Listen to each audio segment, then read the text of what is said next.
La plupart des personnes arrivant à Auschwitz étaient assassinées en moins d'une heure. Aucune question ne leur était posée, aucune explication ne leur était donnée. Elles devaient descendre du train, être séparées les unes des autres, et leur sort était scellé en quelques secondes. Les personnes âgées, les enfants et les femmes enceintes étaient envoyés directement à la mort. Les autres étaient tatoués, rasés, puis soumis au travail forcé, à des expériences médicales ou à des châtiments. Chaque étape obéissait à une logique précise. L'objectif était d'éliminer le plus grand nombre de personnes possible à moindre coût. Les exécutions avaient lieu quotidiennement. Les fours crématoires incinéraient des milliers de corps. S'ils ne parvenaient pas à suivre le rythme, on creusait des fosses. Le rythme ne s'arrêtait jamais. Auschwitz n'était pas une exception. Il s'agissait d'une structure officielle. Elle fonctionnait selon un plan, avec des budgets et des hiérarchies clairement définies. Elle n'opérait pas au sein du système.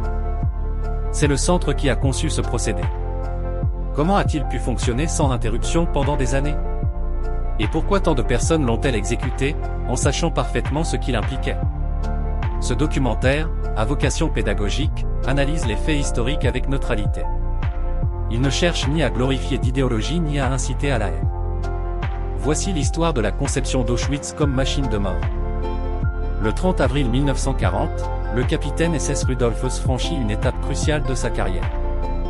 Après 6 ans de service, cet officier de 39 ans est nommé commandant de l'un des premiers camps de concentration nazis dans les territoires nouvellement conquis d'Europe de l'Est. Ce jour de printemps, il arriva pour prendre ses fonctions dans une petite ville qui, jusqu'à 8 mois auparavant, faisait partie du sud-ouest de la Pologne, aujourd'hui intégrée à la Haute-Silésie allemande. Les Polonais appelaient ce village Auschwitzim, mais les Allemands le renommèrent Auschwitz. Il y eut un couac. Bien que Höss ait été promu commandant, le camp qu'il était censé diriger n'existait pas encore.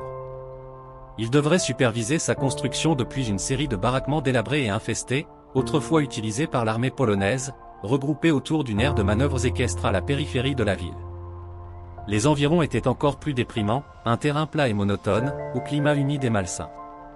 Personne n'aurait pu prédire qu'en 5 ans, ce camp deviendrait le théâtre du plus grand massacre de l'histoire de l'humanité. Höss ne ressemblait en rien au monstre qu'il allait devenir. Selon l'avocat américain Whitney Harris, qui l'interrogea lors des procès de Nuremberg, il semblait être une personne ordinaire, comme un employé de supermarché. Plusieurs prisonniers d'Auschwitz ont confirmé cette impression, le décrivant comme calme et maître de lui-même, le genre de personne que l'on pourrait croiser dans la rue sans y prêter attention. Cette apparence banale le rendait d'autant plus terrifiant. Les 3 années que Höss passa au camp de concentration de Dachau avant sa déportation à Auschwitz jouèrent un rôle déterminant dans la formation de son caractère et de sa carrière. À Dachau, il a canalisé la violence et la haine que les nazis éprouvaient envers leurs ennemis de manière systématique et ordonnée. Dachau était tristement célèbre pour son sadisme physique, flagellation et contrebande de tabac y était monnaie courante.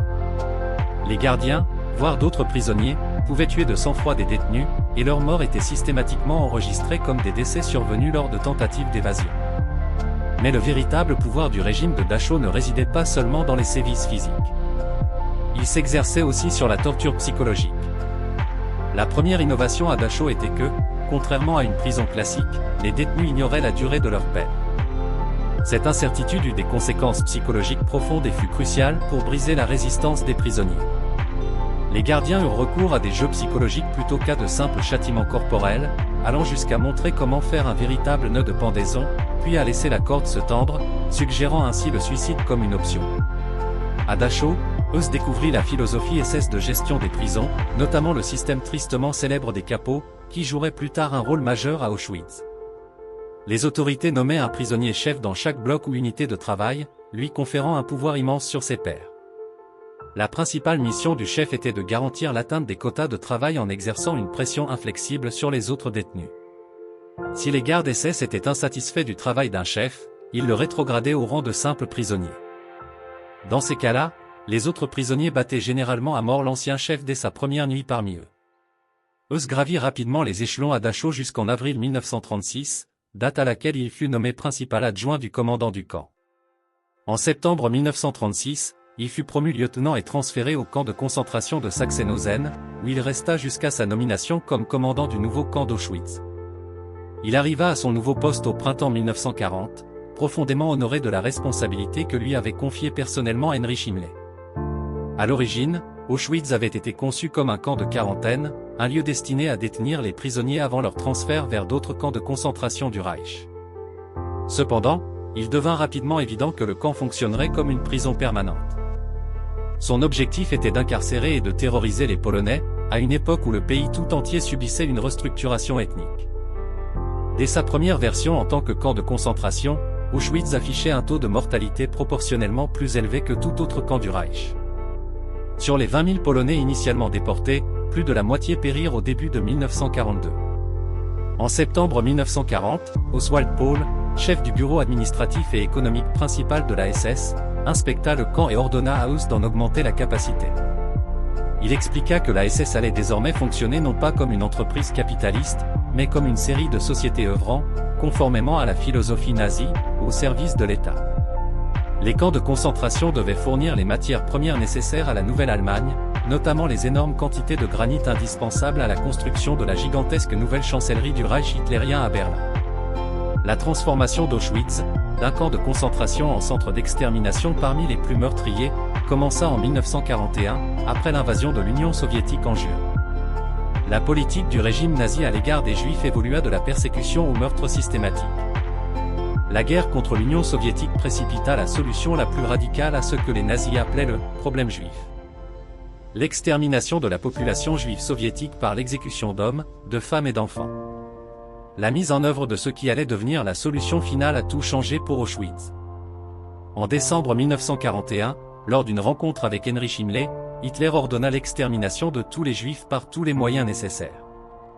En utilisant Himmler comme intermédiaire entre lui et la mise en œuvre de la solution finale, Hitler s'assura qu'aucune trace documentaire ne le relie directement au plus grand crime de l'histoire. La solution finale n'était pas le premier choix des nazis. En 1940, Himmler avait lui-même écrit un article affirmant que le massacre d'un peuple était fondamentalement contraire à l'esprit allemand. Au départ, les nazis souhaitaient déporter les Juifs le plus loin possible du Reich. En 1940, ils proposèrent l'île africaine de Madagascar comme destination potentielle. Ce plan fut abandonné au fil de la guerre et, début 1941, Hitler ordonna à Reinhard Heydrich de préparer un projet de déportation des Juifs vers un lieu sous contrôle allemand. La guerre contre l'Union soviétique ne devait durer que quelques semaines. Hitler et Heydrich prévoyaient également de repousser les Juifs encore plus à l'est. Cet automne-là, tandis que les forces nazies assassinaient des Juifs en Union soviétique, des officiers SS exprimaient souvent leur malaise à l'idée d'abattre des femmes et des enfants. En réponse à ces protestations, et compte tenu de ce qu'il avait lui-même constaté, Himmler ordonna de rechercher une méthode d'exécution moins traumatisante pour ces hommes. Chose incroyable, l'une des premières méthodes essayées par les nazis fut l'explosion. Ils enfermaient des malades mentaux dans un bunker rempli de dynamite. Ils comprirent rapidement que tuer par explosion était impraticable. La solution apparut durant l'été 1941, lorsque Rudolf Huss apprit l'existence d'un gaz appelé Zyklon B, utilisé pour tuer les insectes près d'Auschwitz. Huss pensa que si le Zyklon B pouvait tuer les puces, il pourrait aussi éliminer les humains dangereux. Le bloc 11 servant déjà de lieu d'exécution dans le camp, et son sous-sol pouvant être hermétiquement fermé, il devint tout naturellement le site du premier essai. Grâce à la toute nouvelle usine IG Farben, située à seulement 5 km, Huss pouvait se procurer presque instantanément tout le gaz dont il avait besoin. Fin 1941, alors que la solution finale était mise en œuvre, un nouveau camp fut construit à 3 km du camp existant, sur un terrain marécageux que les Polonais appelaient Brzezinka et que les Allemands nommaient Birkenau.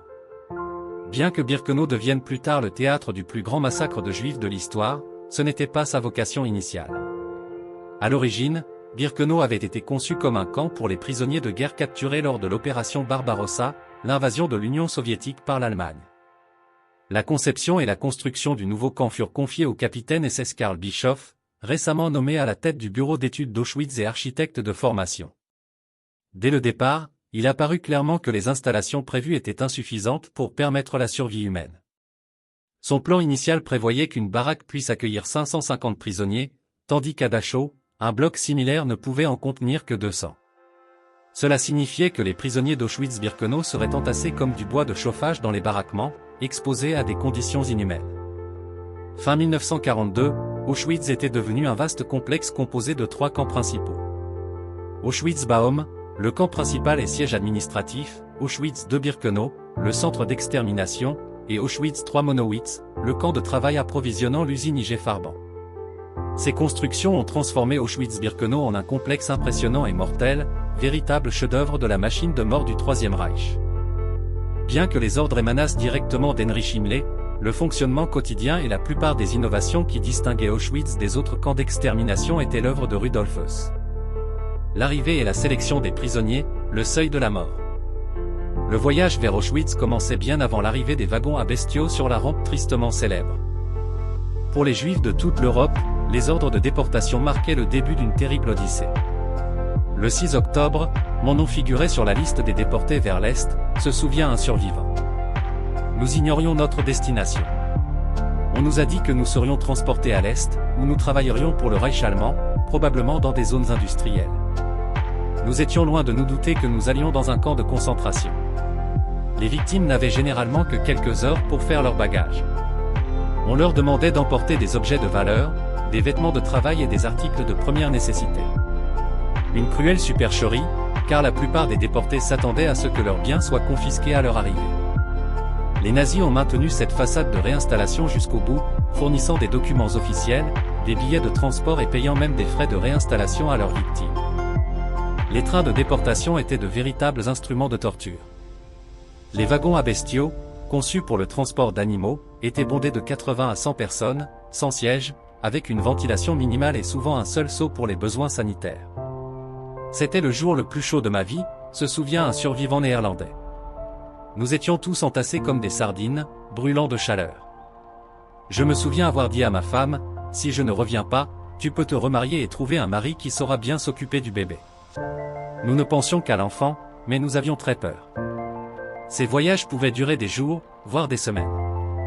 De nombreux passagers, notamment les personnes âgées et les jeunes enfants, périrent en cours de route, victimes de déshydratation, d'asphyxie ou de maladie. Leurs corps restèrent enfouis parmi les vivants jusqu'à l'ouverture des portes d'Auschwitz. À l'arrivée des trains à la Judenrand, la rampe réservée aux Juifs, ou plus tard sur la voie ferrée spécialement construite menant directement à Birkenau, les passagers en descendaient désorientés, épuisés et avides d'air frais. Ce qui les attendait était une scène de chaos organisé. Les portes des wagons s'ouvrirent brutalement au milieu des cris de « Raus ! Raus ! Dehors ! Dehors !» Les gardes SS, accompagnés de chiens et de fouets, ordonnèrent aux prisonniers d'abandonner tous leurs effets personnels et de se mettre en rang séparés, hommes et femmes. Et puis ma femme et le bébé sont partis. On nous avait promis de revoir nos familles tous les dimanches, tous les week-ends. C'était faux, cela ne s'est jamais produit. La sélection sur la rampe était le moment crucial qui décidait de la vie ou d'une mort immédiate. Des médecins SS, dont le tristement célèbre Joseph Mengele, indiquaient aux nouveaux arrivants la marche à suivre d'un simple geste de la main ou d'un signe. Ceux envoyés à droite étaient enregistrés comme prisonniers, recevaient un numéro et se voyaient attribuer un travail. Ceux envoyés à gauche, généralement les personnes âgées, les enfants de moins de 14 ans, les femmes enceintes, les personnes visiblement faibles ou handicapées, étaient conduits directement aux chambres à gaz. L'ensemble du processus de sélection ne durait généralement que quelques secondes par personne. Les médecins SS prenaient leur décision de vie ou de mort non pas sur la base d'une évaluation médicale, mais en fonction de la capacité de travail apparente. À l'arrivée des Juifs hongrois en 1944, alors que les trains arrivaient quotidiennement, les sélections devinrent encore plus superficielles, jusqu'à 70 à 75% des personnes de chaque convoi étaient envoyées directement aux chambres à gaz. Kitty Hartmoxon, qui avait 15 ans à son arrivée à Birkenau, a été témoin de tout le processus d'extermination depuis sa maison. Mon quartier était très rapide, avec les chambres à gaz et le crématorium numéro 4. On voyait tout. C'était incroyable de voir des centaines, voire des milliers de personnes arriver juste devant moi, séparées par une barrière électrifiée, incapables de communiquer. Toute communication avec ces personnes était interdite. Les nazis avaient recours à une ruse, destinée à éviter la panique ou la résistance parmi ceux qui étaient condamnés à une mort immédiate. On informait les victimes qu'elles allaient prendre une douche avant d'entrer dans le camp, une explication plausible après leur long voyage. Les SS avaient aménagé de magnifiques jardins paysagers le long de la route menant des gares aux chambres à gaz, et les crématoriums eux-mêmes étaient dissimulés derrière un mur de chantier. Nombreux étaient ceux qui attendaient dans les bois, il y a beaucoup de forêts dans cette région, ignorant tout du danger qui les attendait avant d'entrer dans les chambres à gaz. Hartmoxon s'en souvient. Les gens ne se doutaient de rien, ils pensaient aller prendre une douche. On leur avait annoncé par haut-parleur qu'ils allaient prendre une douche, ce qui leur avait donné un faux sentiment de sécurité. Pour ceux qui avaient été sélectionnés pour travailler, une autre horreur les attendait. Ils furent conduits dans des centres de traitement où on les dépouilla de leurs derniers biens et de leur identité. On leur rasa la tête, on les désinfecta avec des produits chimiques agressifs qui leur brûlèrent la peau, et on leur donna des uniformes rayés de prisonniers. Détail significatif, on leur tatoua des numéros d'identification, symbolisant l'effacement total de leur humanité par le système nazi. On distribuait aux prisonniers des triangles de couleur à coudre sur leurs uniformes, rouge pour les prisonniers politiques, vert ou violet pour les criminels, marron pour les Roms, rose pour les homosexuels, noir pour les associés et les témoins de Jéhovah. Les Juifs portaient une étoile de David jaune. Au début, les tatouages n'étaient pas apposés sur les bras des prisonniers, mais réalisés sur leur poitrine à l'aide de longues aiguilles. La plaie ainsi créée était remplie d'encre pour faciliter l'identification, notamment lorsque des prisonniers morts étaient retrouvés dans le camp. Nul n'était exempté de la sélection. Périodiquement, des sélections avaient lieu dans les baraquements où les prisonniers trop faibles pour travailler étaient transférés aux chambres à gaz. Un survivant néerlandais se souvient d'une de ces sélections. « Je suis près des deux tables. Je passe entre les deux et le SS me désigne la droite. En m'éloignant, je me retourne, pensant qu'Eddie Ayman va passer derrière moi. Ils l'ont fait partir à gauche et je ne l'ai jamais revu. Il était gazé à cause de l'absinthe qu'il avait dans la bouche. » Le processus de sélection ouvrait la voie à deux destins différents à Auschwitz, la mort immédiate dans les chambres à gaz, ou une mort lente et douloureuse par le travail forcé, la faim, la maladie et, enfin, la sélection lorsque l'on était trop faible pour travailler. Pour les rares survivants, le souvenir de cette première sélection sur la rampe, l'instant qui les séparait de leurs proches qu'ils ne reverraient jamais, demeura l'une des expériences les plus traumatisantes de leur calvaire. Les chambres à gaz d'Auschwitz représentent la perversion ultime du génie humain. Les principes de la technologie et de la conception y ont été appliqués non pas pour améliorer la vie, mais pour y mettre fin avec une efficacité maximale. L'évolution de ces installations d'extermination témoigne de l'approche méthodique du régime nazi en matière de massacres de masse, transformant ce qui avait commencé comme des opérations improvisées en une exécution industrialisée sans précédent. La première expérience au gaz à Auschwitz eut lieu au sous-sol du bloc 11 en septembre 1941. Les victimes étaient des prisonniers de guerre soviétiques et des prisonniers polonais malades. Après cet essai concluant, le crématorium principal du camp fut modifié par l'ajout d'une chambre à gaz, mais sa capacité létale demeura limitée. Avec l'accélération de la mise en œuvre de la solution finale, les dirigeants nazis exigèrent des installations plus performantes. À Birkenau, les premières chambres à gaz improvisées furent opérationnelles dès mars 1942. Elles furent installées dans deux fermes réaménagées, que les prisonniers appelaient la Petite Maison Rouge et la Petite Maison Blanche, connues des SS sous les noms de Bunker 1 et 2. Les fenêtres des maisons en briques avaient été murées et leurs pièces transformées en chambres hermétiques, les portes étant munies de panneaux de désinfection. Lors de sa visite au camp les 17 et 18 juillet 1942, Heinrich Himmler assista à la sélection de juifs néerlandais assassinés dans la chambre à gaz du Bunker 2. Effrayé par cette méthode d'extermination, il approuva l'agrandissement des camps d'extermination d'Auschwitz.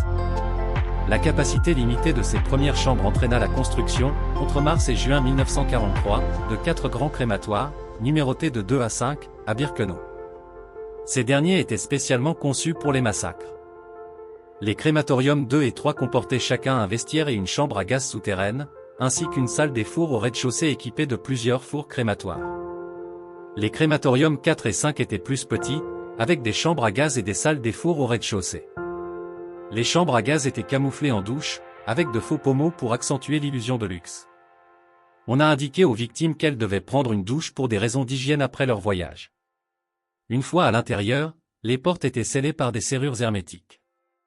Le personnel accédait au toit ou à une ouverture latérale pour déverser les comprimés de Zyklon B dans la chambre par des colonnes ou des conduits d'aération spécialement conçus. Le Zyklon B était du cyanure d'hydrogène absorbé sur un support, initialement développé comme pesticide. Au contact de l'air, il libérait un gaz cyanure mortel. Dans les chambres à gaz surchauffées et surpeuplées, la mort survenait en 10 à 20 minutes, malgré l'horreur du processus. Des témoins ont décrit avoir entendu des cris étouffés et des coups frappés aux portes lorsque les victimes ont compris leur sort. J'ai vu des groupes de personnes conduites dans la chambre à gaz, se souvient Kitty Hart Moxon. On voyait vraiment des hommes y verser le gaz. Au sommet de la chambre à gaz se trouvait un puits de lumière. Un homme, tantôt en uniforme vert, tantôt en combinaison de désinfection, y montait sans cesse et y déversait une boîte de cristaux de gaz. Quelques minutes plus tard, on entendait les gens agoniser, hurler. Ces cris suffocants pouvaient durer jusqu'à 20 minutes. Puis, on vit des flammes et de la fumée s'échapper de la cheminée. Après la mort par asphyxie au gaz, des membres du Sonderkommando, des unités spéciales de prisonniers juifs contraints de travailler dans les crématoriums, pénétraient dans les chambres, masqués à gaz, pour en retirer les corps. Ils coupaient les cheveux des femmes et arrachaient les dents en or ou les objets de valeur dissimulés avant la crémation. Les membres du Sonderkommando opéraient également les fours crématoires, où plusieurs corps étaient incinérés simultanément afin d'économiser le combustible. Lorsque les fours ne pouvaient plus suivre le rythme des exécutions, les corps étaient brûlés dans des fosses à ciel ouvert situées derrière les crématoires. Les 4 nouveaux crématoires de Birkenau avaient une capacité théorique totale de plus de 4400 personnes par jour, un chiffre souvent dépassé dans les faits. Au plus fort des déportations hongroises en 1944, jusqu'à 12 000 personnes étaient tuées chaque jour. L'ampleur gigantesque des massacres durant cette période dépassait même les capacités industrielles de Birkenau. Cette photographie aérienne de reconnaissance, prise le 25 août 1944, montre une épaisse colonne de fumée s'élevant de la zone située derrière le crématorium numéro 5, où les corps étaient incinérés dans des fosses à ciel ouvert. La conception des chambres à gaz et des crématoriums d'Auschwitz témoignait d'une planification méticuleuse et d'une grande innovation technique. Architectes et ingénieurs appliquaient des principes d'efficacité, d'organisation du travail et de capacité, comme s'il s'agissait de concevoir une usine ou un abattoir. Les chambres à gaz souterraines des crématoriums 2 et 3 étaient équipées de systèmes de ventilation permettant d'évacuer les gaz toxiques après l'inhumation et d'introduire de l'air frais, ce qui permettait d'accélérer le processus pour le groupe de victimes suivant. Des ascenseurs transportaient les corps jusqu'au four crématoire situé à l'étage supérieur. Les bâtiments étaient agencés selon un flux de circulation unique. Les victimes entraient, étaient tuées, puis leur reste était traité et éliminé selon un processus séquentiel conçu pour une efficacité maximale. C'est cette approche industrialisée du meurtre qui a rendu Auschwitz unique. D'autres camps d'extermination, comme Treblinka, Sobibor et Belzec, utilisaient le monoxyde de carbone des gaz d'échappement des moteurs pour leurs chambres à gaz, une méthode moins efficace. L'emploi du Zyklon B à Auschwitz, combiné à des installations spécialement conçues, a permis de créer une véritable usine de mort capable de fonctionner sans interruption pendant des années. Les restes des victimes n'ont pas seulement été incinérés, ils ont été exploités. Les nazis ont recyclé les cheveux, l'or dentaire et même les cendres. Les cheveux des femmes étaient envoyés dans des usines allemandes pour la fabrication de feutres, de cordes et de textiles. Les dents en or furent fondues et envoyées à la Reichsbank. Une partie des cendres servit d'engrais dans les fermes SS voisines. En janvier 1945, à l'approche des forces soviétiques d'Auschwitz, les SS tentèrent de détruire les preuves de ces crimes en démantelant les crématoriums, en les faisant exploser à la dynamite et en brûlant les documents. Cependant, les ruines de ces installations d'extermination ont subsisté et les forces soviétiques les ont largement documentées après la libération. Aujourd'hui, les vestiges des crématoriums 2, 3, 4 et 5 témoignent du meurtre de masse industrialisée, preuve tangible, faite de briques et de béton, de l'extermination mécanisée d'êtres humains à une échelle sans précédent. Les chambres à gaz et les crématoriums d'Auschwitz représentent l'aboutissement d'un processus qui a débuté par la discrimination et la ségrégation, s'est poursuivi par la déportation et a culminé dans un meurtre à l'échelle industrielle. Ils sont la manifestation concrète de la solution finale, l'expression ultime de l'application systématique par l'État nazi des méthodes industrielles modernes à l'extermination d'un peuple entier. Au cœur de l'extermination systématique à Auschwitz, une autre forme d'atrocité se déroulait sous couvert de recherche médicale. Des médecins SS, dirigés par le tristement célèbre Joseph Mengele, menaient des expériences cruelles sur les prisonniers, pervertissant la science médicale pour en faire un instrument de torture et de meurtre. Ces expériences, menées sans anesthésie, sans contrainte éthique ni validité scientifique, comptent parmi les actes les plus abjects de l'histoire de la médecine. Joseph Mengele, surnommé l'ange de la mort, devint le symbole des atrocités médicales perpétrées à Auschwitz. Il arriva au camp au moment même où les crématoires de Birkenau étaient achevés et où Auschwitz entrait dans sa période la plus destructrice. Grâce à sa formation médicale et à son intérêt particulier pour la génétique et la biologie héréditaire, Mengele considérait Auschwitz comme une occasion unique de faire progresser ses recherches, grâce à un accès illimité aux sujets humains. Il s'intéressait tout particulièrement aux jumeaux et pensait pouvoir obtenir des informations sur leur hérédité. À l'arrivée de nouveaux convois à Auschwitz, Mengele supervisait personnellement la sélection, recherchant spécifiquement des jumeaux parmi les déportés. Les jumeaux n'étaient pour Mengele que des cobayes, rapporte un témoin. Chaque fois qu'il apprenait l'arrivée de jumeaux au camp, il exigeait que personne d'autre que lui ne les touche. Ces expériences sur les jumeaux consistaient à prendre des mesures physiques, à prélever du sang, à injecter diverses substances et à pratiquer des interventions chirurgicales inutiles.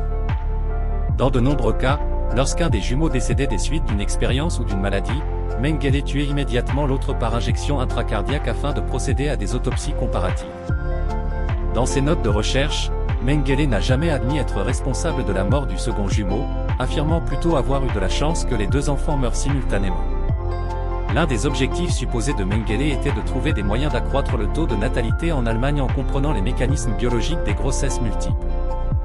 Certaines expériences consistaient à tenter de créer des jumeaux artificiels en réunissant les enfants, souvent sans anesthésie. D'autres expériences consistaient à injecter des colorants dans les yeux des enfants.